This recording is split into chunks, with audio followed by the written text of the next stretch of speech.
Halo semuanya, kembali lagi sama saya Axel dalam PKN CPN Uner yang ke-64 ini. Nah, sekarang saya akan menjelaskan tentang cara menjaga kelestarian lingkungan hidup. Oke, next.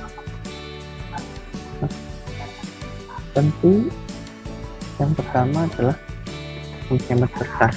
Oke. Kita tahu bahwa setiap hari kita pasti menggunakan atau paling tidak berhubungan dengan kertas ya. Nah, tanpa sadar kalau perilaku boros kertas itu ternyata turut membantu laju pengurangan hutan.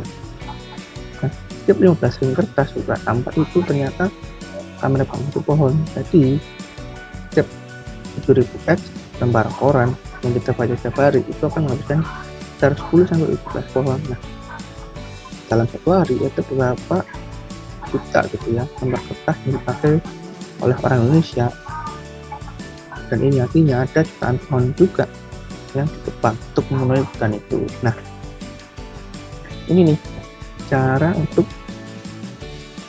kasih tahu tips-tips untuk menghemat kertas. Yang pertama adalah gunakan kertas dua sisi. Jadi untuk dokumen yang bersifat tidak terlalu penting itu kita bisa mencetaknya di dua sisi gitu ya. Misal butuh 100 lembar, kita bisa mencetaknya di dua sisi sehingga ini jadi 50 lembar gitu. Oke. Lalu bisa juga kita menggunakan kertas bekas, lalu kita juga bisa menggunakan email gitu ya. Untuk surat-surat yang tidak terlalu penting kita juga bisa mengirimnya melalui email, jadi nggak selalu harus di print gitu.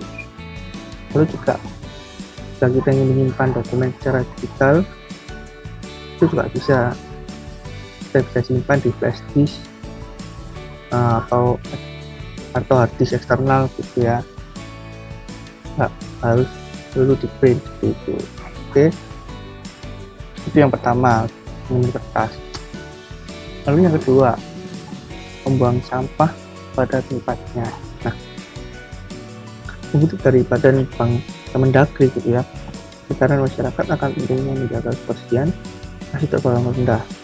Hanya 20% dari total masyarakat Indonesia yang peduli terhadap kebersihan lingkungan sekitar dan protokol kesehatan. Nah, artinya dari sekitar 260 juta orang Indonesia, kurang lebihnya 50 juta orang yang benar-benar peduli dan menerapkan cara membuang sampah yang benar. Oke, kita tahu ya, sampah dibagi jadi 3. Pertama adalah sampah organik. Nah, sampah organik adalah sampah yang mudah busuk dan terurai, yang berasal dari tanaman atau makhluk hidup. Contohnya yaitu bisa sisa makanan, bekas makanan, kayu, tisu, daun, dan lain-lain.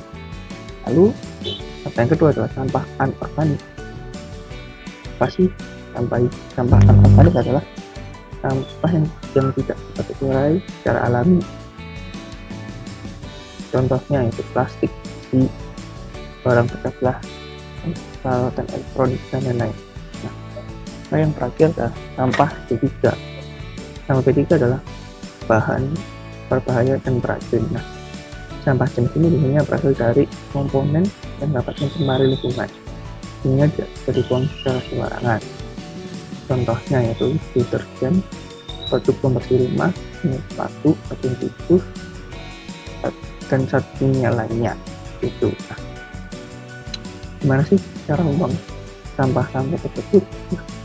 Kalau cara membuang sampah organik, ya sampah organik tersebut seperti sisa makanan atau daun bisa dijadikan kompos. Oke. Nah, dengan cara ini sampah organik bisa lebih bermanfaat itu. Kalau sampah anorganik, sampah anorganik ini kan terurainya kan agak susah ya. Jadi sampah anorganik ini bisa dijadikan bahan daur ulang. Contohnya seperti botol-botol plastik bisa dijadikan seperti pot tanaman. Nah, kalau nggak teman-teman tidak punya waktu untuk mendaur ulang, ya teman-teman juga bisa menyumbangkan botol tersebut ke komunitas yang menerima sumbangan untuk mendaur ulang barang plastik tersebut. Oke, itu berarti pada tempatnya. Oke, next adalah memanfaatkan barang hasil daur ulang. Nah, dilanjut dari ya, daur ulang adalah sebuah cara untuk menggunakan barang bekas agar dapat dipakai kembali dan menjadi barang yang bermanfaat yang punya nilai sehingga dapat diperjualbelikan lagi. Oke, nah daur ulang ini tujuannya adalah untuk mengurangi pencemaran lingkungan yang diakibatkan oleh sampah-sampah plastik yang dibuang secara sembarangan. Oke, nah apa sih tujuan untuk memanfaatkan barang hasil daur ulang? Ya tentunya yang pertama adalah untuk mengatasi pencemaran lingkungan, ya kan? Karena saling banyaknya sampah plastik di Indonesia ini sehingga dapat mengurangi pencemaran lingkungan. Oke, nah lalu jika teman-teman mungkin suka mendaur ulang, teman-teman juga bisa membuka lapangan kerja baru bagi mereka yang pemikiran kreatif, sehingga teman-teman juga bisa mengembangkan usaha kreatif di bidang daur ulang dan juga bisa meningkatkan pendapatan teman-teman itu. Oke, setelah di nomor 3, memanfaatkan barang hasil daur ulang. Next, yang keempat adalah menghemat penggunaan listrik, air, dan BBM. Nah, ketersediaan energi yang terbatas dan biaya kebutuhan hidup yang semakin meningkat menuntut kita untuk menerapkan pola hidup hemat. Kemampuan energi sepenuhnya dilaksanakan agar jumlah pengeluaran tiap bulan dan tidak membengkak di luar batas kemampuan finansial. Dengan cara penghematan air dan ini membutuhkan kedisiplinan dan juga tanggung jawab dari semua pihak yang berkepentingan, sehingga kita itu harus memiliki kesadaran gitu untuk hemat penggunaannya. Oke, gimana sih caranya kalau untuk hemat air? Saya kasih contoh gitu ya. Kalau untuk hemat air itu kita ini jangan biarkan air mengucur saat bercuci. Lalu jangan lupa mengecek tombol flash jika menggunakan toilet. Lalu periksa keran dan pipa air, ganti jika sudah bocor. Lalu mencuci baju sekaligus dalam jumlah banyak. Saya juga menggunakan ember atau lap untuk mencuci mobil. Jika air hujan itu saya gunakan untuk mengikat kamar mandi. Oke, itu contoh untuk menghemat air. Lalu kalau untuk menghemat listrik, juga mengganti lampu neon dengan lampu LED. Kalau lampu LED lebih mahal, namun konsumsi listrik itu jauh lebih hemat daripada lampu neon.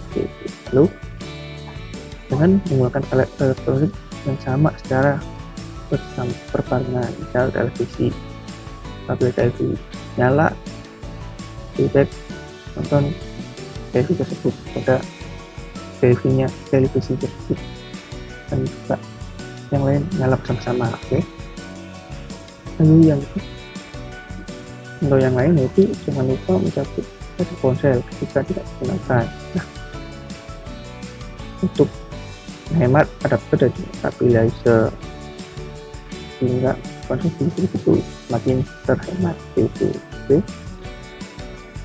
Untuk yang menghemat BBM, contohnya kita juga dikurangi penggunaan mobil tadi.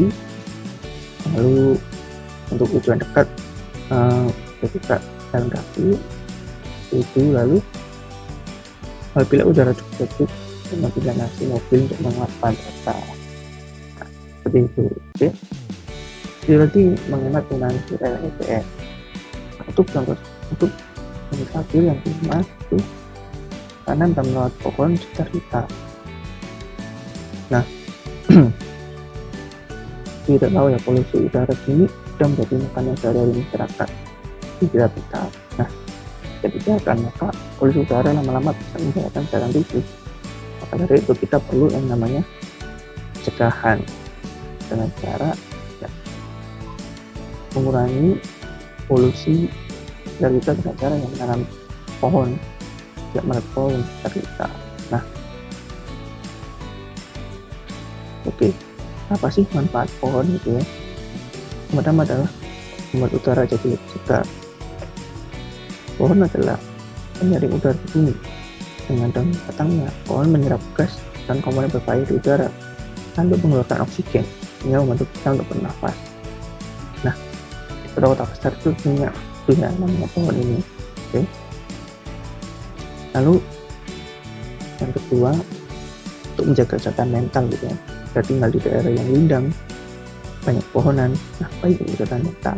Lalu yang ketiga, untuk mengurangi paparan sinar UV ke kulit gitu. Nah, pohon mampu mengurangi paparan sinar UV sekitar 60% dan menurunkan resiko kita karena dampak negatif sinar tersebut. Lalu yang keempat, untuk mengurangi dampak perubahan iklim. Pohon bisa membantu mengurangi kadarnya banyaknya karbon dioksida di udara sehingga menyebabkan tidak perlu panas gitu. Oke. Nah, ini untuk mencegah polusi air, untuk menambah cadangan air tanah. Lalu yang ketujuh, untuk menjaga populasi makhluk hidup. Nah, jaga makhluk hidup kan banyak di pohon gitu ya. Nah, untuk menjaga agar binatang-binatang seperti itu tidak punah gitu. Lalu untuk mencegah banjir dan yang ketiga untuk mencegah erosi tanah itu. Nah, itu dan dari saya kurang itu mohon maaf. Teman-teman yang nonton, jangan lupa like, komen, dan subscribe. Dadah.